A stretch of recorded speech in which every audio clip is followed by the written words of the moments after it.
नमस्कार. मी ॲडव्होकेट शेखर रासवळकर आपले माझ्या विधी कक्षामध्ये स्वागत आहे.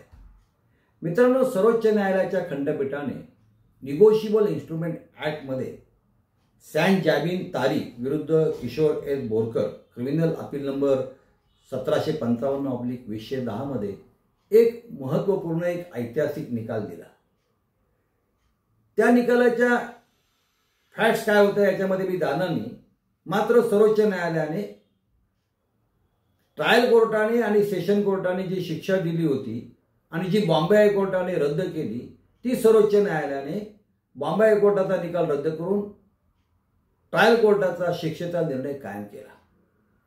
मात्र तो निकाल देताना सर्वोच्च न्यायालयाने काही महत्त्वाचे ऑब्झर्वेशन दिलेली आहेत. सर्वोच्च न्यायालयाचं असं म्हणणं पडलं की दिवसेंदिवस निगोशिएबल इन्स्ट्रुमेंट ॲक्टच्या ज्या केसेस दाखल होतात याचं जे दाखल करण्याचे जे प्रमाण आहे हे खूप प्रचंड प्रमाणामध्ये वाढलेले, मात्र त्या प्रमाणामध्ये निकाल लागण्याचं प्रमाण हे अत्यंत कमी आहे.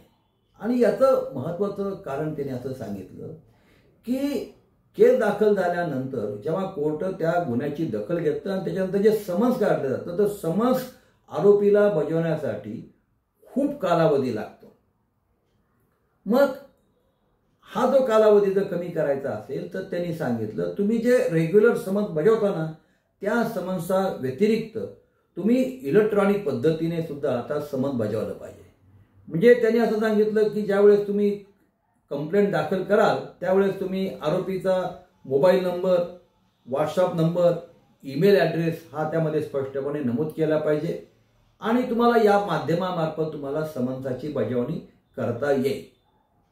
मात्र हे करत असताना फिर्यादीला त्याबद्दलचं एक प्रतिज्ञापत्र द्यावं लागेल की मी दिलेला हा संपूर्ण मजकूर हा खरा बरोबर आहे आणि यदाकदाचित जर हा मजकूर खोटा आढळला तर मेहरबान कोर्ट फिर्यादी विरुद्ध योग्य ती कारवाई करेल.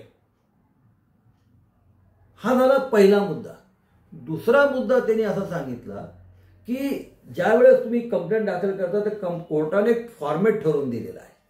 तर फॉर्मॅटमध्ये त्याने असं सांगितलेलं आहे की जो तक्रार दाखल करतो त्या तक्राराचं संपूर्ण नाव, वय, पत्ता, आरोपी असेल तर आरोपीचं नाव, वय, पत्ता, आरोपी जर कंपनी असेल तर आरोपी जे किती संचालक आहे त्या सर्व संचालकांची नावं, कोण त्यातला ऑथराइज सिग्नेटरी आहे तो, पार्टनरशिप फर्म असेल तर त्या संबंध पार्टनरशिप भागीदारांची नावं ही त्यात नमूद केली पाहिजे. दुसरी गोष्ट, जो धनादेश असतो त्या धनादेशाचा तो नंबर जो असतो तो स्पष्टपणे नमूद केला पाहिजे. किती रकमेचा धनादेश दिला तो नमूद केला पाहिजे. कोणत्या बँकेचा धनादेश दिला तो नमूद केला पाहिजे. कोणत्या बँकेमध्ये प्रेझेंट केला त्या बँकेचं नाव नमूद केलं पाहिजे. कोणत्या तारखेला तुम्ही चेक प्रेझेंट केला ते नमूद केलं पाहिजे. पुन्हा चेक प्रेझेंट केल्यानंतर तो कोणत्या तारखेला तुमच्याकडे परत आला ती तारीख नमूद केली पाहिजे.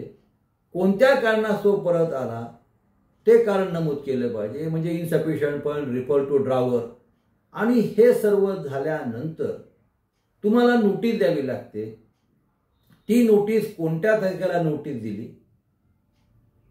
पुन्हा कोणत्या तारखेला तयार केली, कोणत्या तारखेला ती डिस्पॅच केली, ती आरोपीला किती तारखेला मिळाली, त्याचं कारण काय आहे, नोटीस मिळाली का न मिळाली, रिफ्यूज, रिपोर्ट म्हणजे काय असेल, नॉट फाउंड काय असेल, तो मेमो त्यात काय आलेला आहे तो लिहिला पाहिजे.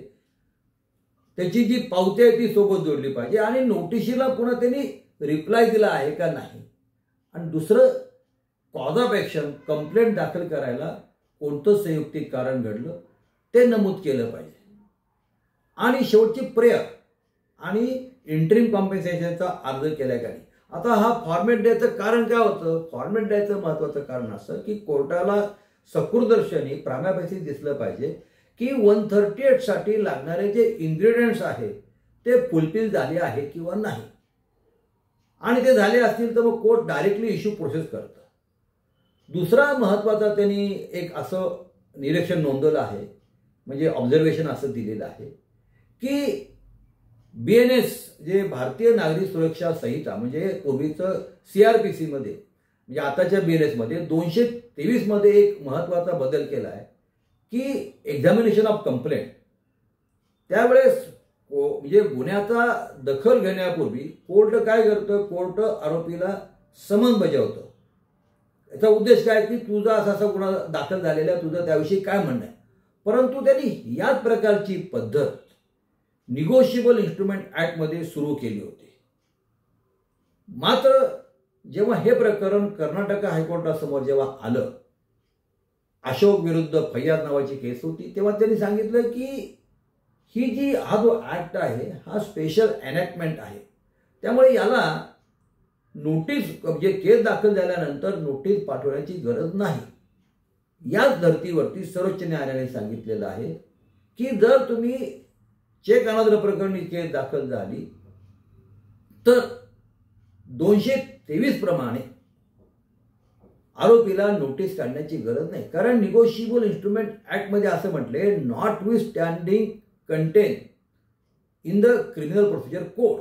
त्याने सांगितलं स्पेशल स्टॅच्यू आहे, स्पीडी डिस्पोजल होण्यासाठी हा ॲक्ट काढलेला आहे. त्यामुळे आता यापुढे कोर्टाला एकदा केस दाखल झाली की 223 प्रमाणे नोटीस काढण्याची गरज नाही. मित्रांनो, सांगण्यासारखं खूप आहे, तुर्तास तिथे सांगतो. तुम्हाला माझा व्हिडिओ आवडला, लाईक करा, शेअर करा, सबस्क्राईब करा. धन्यवाद.